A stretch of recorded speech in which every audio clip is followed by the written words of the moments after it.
इस कार्यक्रम के पुण्यार्जक हैं श्री प्रकाश जैन, सुधा जैन, अनुराग, तरु, शाश्वत जैन, सर्कुलर रोड, शाहदरा, दिल्ली। अनिल कुमार जैन, मधु जैन, अंकित जैन, साक्षी जैन, आशीष जैन, ईशा जैन, अनवी, आशवी, अरांश, शांति विहार, दिल्ली। श्री ज्ञान चंद, महेश चंद, राशि जैन, गौरव, नुपुर, निखिल, सोनम, संचित, तनु जैन, गज्जू कटरा, शाहदरा, दिल्ली।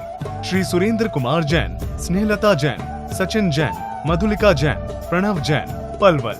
श्री सुरेंद्र कुमार जैन, सरला जैन, पुत्र वधु, अंकुर जैन, शिखा जैन, पुत्र वधु, मधुर जैन, कोपल जैन, पौत्री अदिति जैन, सानवी जैन, टियाना जैन, फरीदाबाद।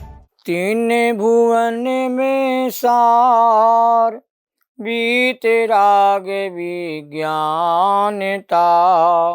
शिव स्वरूप शिविकार, नमः त्रियोग समारिके। त्रिकालवर्ती पंचपरमेष्ठी भगवंतों को नमन और वंदन। छहढाला ग्रंथ के रसिक भव्य जीवों को नमन और वंदन। आध्यात्मिक कविवर पंडित दौलत राम कवि के द्वारा रचित छहढाला ग्रंथ का स्वाध्याय यहाँ पर चल रहा है और त्रियंज गति के जीवों के दुखों की कहानी का वर्णन यहाँ विस्तार से दौलत राम कवि ने 6 छंदों के माध्यम से किया है। अनादि से जीव निगोद अवस्था में रहा और वहाँ से निकल कर के जीव पृथ्वी कायक, जल कायक, अग्नि कायक, वायु कायक और प्रत्येक वनस्पति पर्यायों को प्राप्त होता है। ये चर्चा हुई है। अब ध्यान देना है, स्थावर जीव किसे कहते हैं? तो स्थावर नाम कर्म के उदय से जीव को जो एक इंद्रिय की स्पर्श इंद्रिय की पर्याय जो प्राप्त होती है उन्हें स्थावर जीव कहा जाता है। और स्थावर जीव एक इंद्रिय वाले होते हैं। सबको मालूम है एक इंद्रिया 5 होती हैं, स्पर्शन, रसना, घ्राण, चक्षु और कर्ण। जिनके एक इंद्रिय हो उन्हें एक इंद्रिय जीव कहा जाता है। जिनके स्पर्श रसना 2 इंद्रियां होती हैं उन्हें 2 इंद्रिय वाला जीव कहा जाता है। जिनके स्पर्शन, रसना, घ्राण ये 3 इंद्रियां का सद्भाव होता है उन्हें 3 इंद्रिय वाला जीव कहा जाता है। जिनके स्पर्शन, रसना, घ्राण, चक्षु ये 4 इंद्रियों का जिनके पास संयोग होता है उन्हें 4 इंद्रिय वाला जीव कहा जाता है। और जिनके स्पर्शन, रसना, घ्राण, चक्षु और कर्ण ये 5 इंद्रियां जिनके भीतर कहते हैं पाई जाती हैं उनको 5 इंद्रिय वाला जीव कहा जाता है। अब जीव 2 प्रकार के भी होते हैं, मन वाले जीव और बिना मन वाले। तो हमारे आगम ग्रंथों में एक इंद्रिय से लेकर के 4 इंद्रिय वाले जीव नियम से असंगी जीव होते हैं और 5 इंद्रिय त्रिंचों में कुछ असंगी होते हैं और कुछ मन वाले भी होते हैं। और देवगति के जीव और नरक गति के जीव, मनुष्य गति के जीव सभी संगी जीव मन सहित वाले प्राणी ही होते हैं। मन वाले, बिना मन वाले प्राणी मात्र त्रियंज गति के अंतर्गत ही कहते आते हैं। जिसमें पक्का है कि एक इंद्रिय वाले जीव, 2 इंद्रिय वाले, 3 वाले, 4 वाले ये असैनी, अमनस्क और असंगी जीव ही होते हैं। अब देखिए स्थावर जी के 5 भेदों की चर्चा यहाँ पर चल रही है। ध्यान दीजिए, पृथ्वी कायक। तो मैंने कहा था पृथ्वी मरी हुई मिट्टी को कहा जाता है और जिस जीव में मिट्टी में से जीव निकल गया है उसको पृथ्वी जीव कहा जाता है। और उस जीव की जो काया पड़ी रहे, शरीर पड़ा रहा, उसको पृथ्वी काया कहा जाता है। और जिसने पृथ्वी रूपी शरीर को कहते हैं धारण किया हुआ है उसको पृथ्वी कायक कहा जाता है।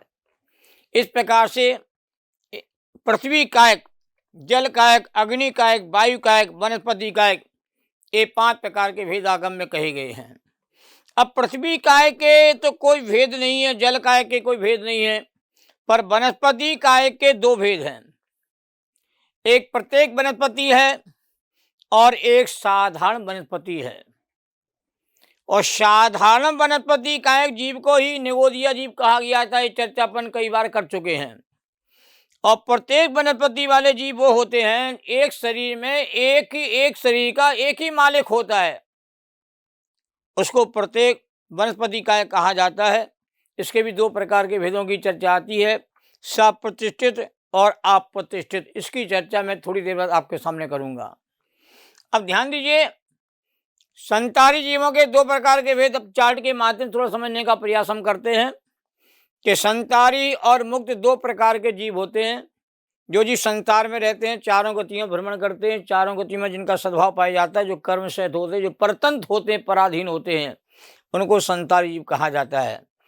जो मुक्त जीव हैं, जो कर्म रहित जीव होते हैं, वो मुक्त जीव कहलाते हैं। और मुक्त जीव के कोई भेद नहीं होता, जितने भेद होते हैं वो संसारी जीवों के अंतर्गत होते हैं। मूल में दो भेद हैं, स्थावर जिनके एक स्पर्शन जीव का सद्भाव होता है, उनको स्थावर जीव कहा गया है। और स्थावर नाम कर्म के उदय से जिन्हें कहते हैं स्था पर्याय का योग बना है, उनको स्थावर जीव कहा गया है। इसकी चर्चा मैंने संक्षेप में आपके सामने रखी यहाँ पर। और ध्यान दीजिए, दूसरा भेद आता है संसारी का त्रस जीव। त्रस नाम कर्म को जैसे जिन्हें त्रस पर्याय प्राप्त होती है, उनको त्रस जीव कहा जाता है। देखिए, इसके दो भेद मूल हैं, विकलेंद्री और सकलेंद्री। विकलेंद्री का मतलब क्या होता है? जिनके इंद्रियां पूरी नहीं होती हैं। इंद्रियां 5 होती हैं और 5 इंद्रियां जिनके पूरी नहीं होती हैं, उनको विकलेंद्री कहा जा रहा है। तो 2 इंद्रियां किसी के पास हैं, किसी के 3 इंद्रियां पास हैं, किसी के 4 इंद्रियां पास हैं, उनको विकलेंद्री। तो विकलेंद्री के 3 भेद, 2 इंद्रिय वाले, 3 वाले और 4 वाले। अब ध्यान दीजिए, 2 इंद्रिय वाले जीव कौन कौन से होते हैं, उनकी पहचान कैसे की जाएगी? तो लट ये 2 इंद्रिय वाला जीव है, शंख ये 2 इंद्रिय वाला जीव है, और सीप ये 2 इंद्रिय वाला जीव है, और केंचुआ ये 2 इंद्रिय वाला जीव है, और पेट में जो कीड़े हो जाते बच्चों के भीतर, वो भी 2 इंद्रिय वाले जीव होते हैं। अब 3 इंद्रिय वाले कौन से जीव होते हैं? खटमल है, बिच्छू है जिसका जहर कहते हैं बहुत भयानक होता है, जूं है, चींटी है, लीक है, और घुन का कीड़ा है। गेहूं में कहते कीड़े हो जाते हैं, चावल में कीड़े हो जाते हैं। ये भी 3 इंद्रिय वाले जीव होते हैं। अब देखिए, 4 इंद्रिय वाले जीव कौन से होते हैं? तो अली माना होता है भौरा, तो भौरा 4 इंद्रिय वाला जीव है। मच्छी भी कहते 4 इंद्रिय वाला है, मच्छर भी। मक्खी भी कहते 4 इंद्रिय वाला जीव है। ततैया होती है, बर्र होता है, जो उड़ने वाले जीव होते हैं, उनको 4 इंद्रिय वाला जीव कहते कहा गया। यहाँ 4 इंद्रियों का स्वभाव है, स्पर्श, रसना, घ्राण, चक्षु और कर्ण। इस प्रकार से अब देखिए, शकलेंद्री, त्रिस्पर्या के भेद है शकलेंद्री। शकलेंद्री जो जीव है उसके 2 भेद हैं।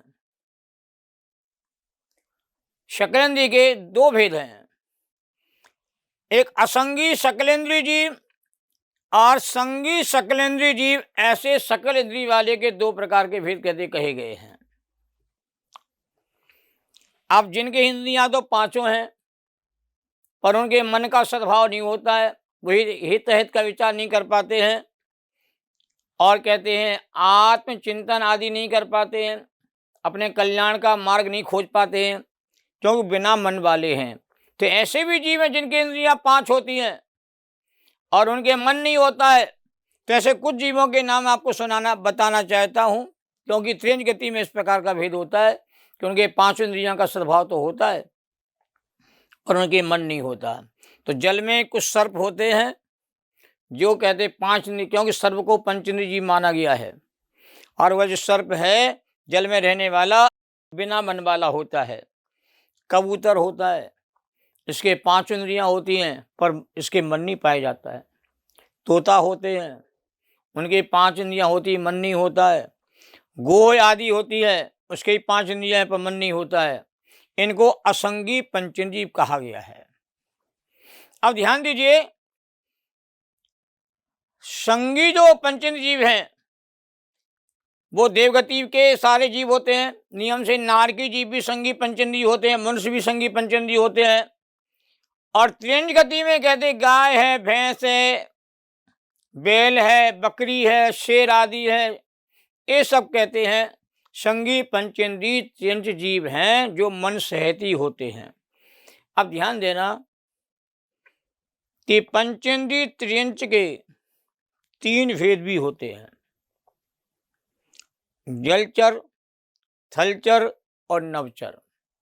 ये प्राथमिक ज्ञान कहते हैं हमें करने की आवश्यकता है। इसके बिना हम और बड़े बड़े ग्रंथों के भाव को समझने में समर्थ नहीं हो पाते। इसलिए छेढ़ाला में इन सब का वर्णन कहते विस्तार से तो नहीं है छंदों में, पर टीकाकारों ने कहते हैं, इसकी व्याख्या करने वालों ने इन सब का वर्णन कहते छंदों के साथ भी किया है।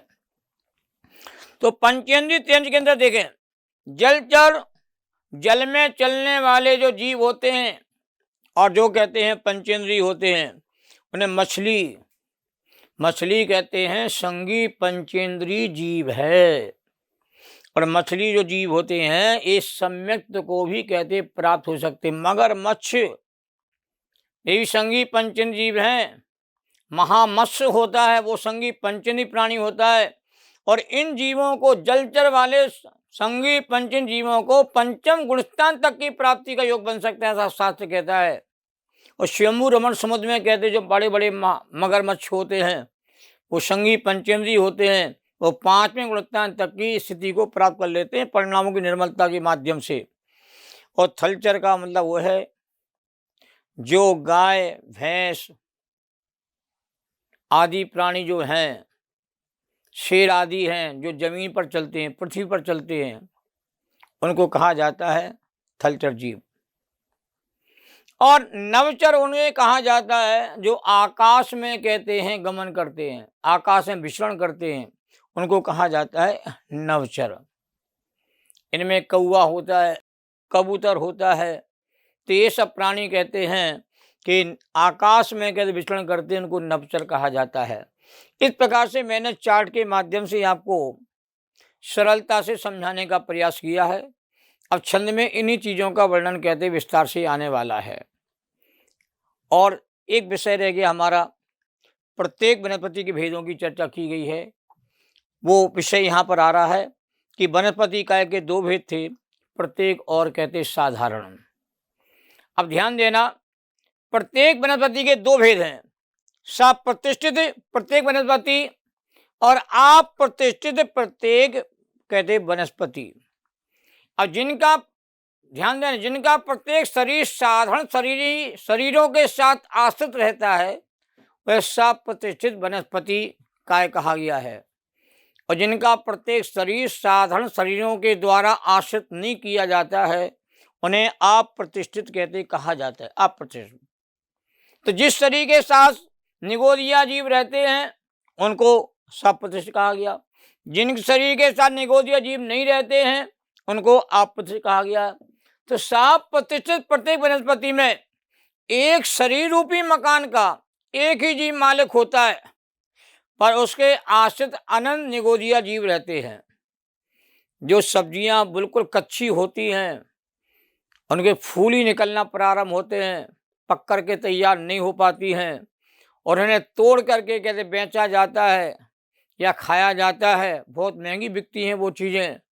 वो कहते हैं वास्तव में कहते हैं साधारण वनस्पति का एक ही जैसी हैं, उपचार से उन्हें दोष लगता है। इसलिए ऐसी चीज़ों का हम प्रयोग नहीं करना चाहिए। जो सब्जी पक कर के तैयार हो जाती है, जो फल पक के तैयार हो जाता है, वही हमको खाने का भाव होना चाहिए। आप प्रतिष्ठ में देखें कि आप प्रत्येक वनस्पति में एक शरीर रूपी मकान का मालिक कहते एक ही जीव होता है, पर उसके आश्रित निगोदिया जीव कहते नहीं रहते। कि निगोदिया जीव रहते हैं सब प्रतिष्ठित प्रत्येक वनस्पति में, सब एक साथ ही एक श्वास में 18 बार जन्मरण करते रहते हैं। कौन से? साधारण वनस्पति का जीव, क्योंकि शरीर रूपी मकान के बहुत सारे कहते हैं लोग उसके कहते अधिकारी होते हैं। सब प्रतिष्ठित प्रत्येक वनस्पति और साधारण प्रत्येक वनस्पति काय में क्या अंतर है? दोनों में निगोदिया जीव रहते हैं। तो सब प्रतिष्ठित प्रत्येक वनस्पति के आश्रय रहने वाले बादल निगोदिया जीव अपने शरीर का स्वतंत्र अस्तित्व रखते हैं और साधारण वनस्पति कायक में रहने वाले अनंतानंद जीव अपने शरीर का स्वतंत्र कहते अस्तित्व कहते नहीं रखते। ये अंतर दोनों में है। और आप प्रत्येक वनस्पति की पहचान क्या होती है कि जिनके आश्रय बादल निगोदिया जीव नहीं रहते हैं वो अप्रतिष्ठित हैं, जिनकी सिरा संधि पर्व आदि की रेखाएं प्रकट हो चुकी हैं और तोड़ने पर जिनके समान भंग नहीं होते हैं वो भी अप्रतिष्ठित वनस्पति कहलाती है। और छिन्न होने पर जो फिर से उत्पन्न नहीं होते हैं, जिनकी स्कंद की छाल पतली होती है, उनको अप्रतिष्ठित प्रत्येक वनस्पति वाला जीव कहा जाता है। और सब प्रतिष्ठित प्रत्येक वनस्पति इकाई जीव की पहचान क्या होती है कि जिनके आश्रय से बादल निगोदिया जीव रहते हैं वो सब प्रतिष्ठित प्रत्येक वनस्पति इकाई जीव हैं, जिनके सिरा संधि तथा पर्व आदि प्रकट न हुए हों, जिनके भंग करने पर समान भंग होता हो, तोड़ने पर जिनमें परस्पर तंतु न लगे रहें और छेद होने पर जिनकी पुनः वृद्धि हो, जिनके स्कंद की कहते छाल मोटी हो। उपचार से इन्हें साधारण वनस्पति इकाई भी कहते कहा जाता है। इसलिए हम सबको विवेक के आधार पर, बुद्धि के आधार पर हमें ऐसे पदार्थों का सेवन नहीं करना चाहिए जिनसे साधारण वनस्पति इकाई जीवों की महाविराधना होती, हिंसा होती हो। इसलिए 5वें छंद में कहा था कि वह निगोदिया जीव निगो से निकल करके एक इंद्रिय की अन्य पर्यायों को प्राप्त करता हुआ वह अब त्रिस पर्याय को भी प्राप्त करता है। जो क्रम दिया 6 डाला में कि पृथ्वी कायक, जल कायक, अग्नि कायक, वायु का, वनस्पति कायक, इसी क्रम से निकलते हैं, ऐसा कोई नियम नहीं है और यहाँ इस क्रम को रखा गया है। अब अगले छंद की बात प्रारंभ होती है। 6वां छंद है, बड़ा मार्मिक छंद है। दुर्लभ लई जो चिंतामणि त्यों पर आय लई त्रस तणी लट पिपील अलियादि शरीर धर धर मरियो तही बहु पीर। बड़ा मार्मिक छंद है। जैसे चिंतामणि रत्न बड़ी कठिनता से, दुर्लभता से जीवों को प्राप्त होता है, वैसे ही त्रिस पर्याय बड़ी कठिनता से कहते हैं जीवों को प्राप्त होती है। त्रिस्तणी माने त्रिस की पर्याय, लही माने प्राप्त। तो एक इंद्रिय से त्रिस पर्याय में जाना बहुत दुर्लभता की बात है। और त्रिस पर्याय में लट, चींटी, भौरा इत्यादि के शरीर को धारण करके, बार बार धारण करके, और बहुत पीड़ माने बहुत पीड़ा जीव सहन करता है। ये बात यहाँ पर कही जा रही है। छंद की विशेष व्याख्या मैं आपके सामने कल विस्तार से करने वाला हूँ, वहाँ उस चर्चा का आप लाभ लेंगे, क्योंकि समय की सीमा होती है, अपनी समय में ही अपनी बात रखना पड़ती है। समय की सीमा का उल्लंघन चैनल के माध्यम संभव नहीं है। इसलिए जितना आपको बताया जा रहा है उतना सुने, समझें और ज्ञान करके हम अपने अज्ञान को दूर करें और ज्ञानी बनने का मार्ग प्रशस्त करें। यही उद्देश्य हमारा होना चाहिए। जैनम जयतु शास्त्रम, सभी साधर्मी जनों को सादर जय जिनेन्द्र।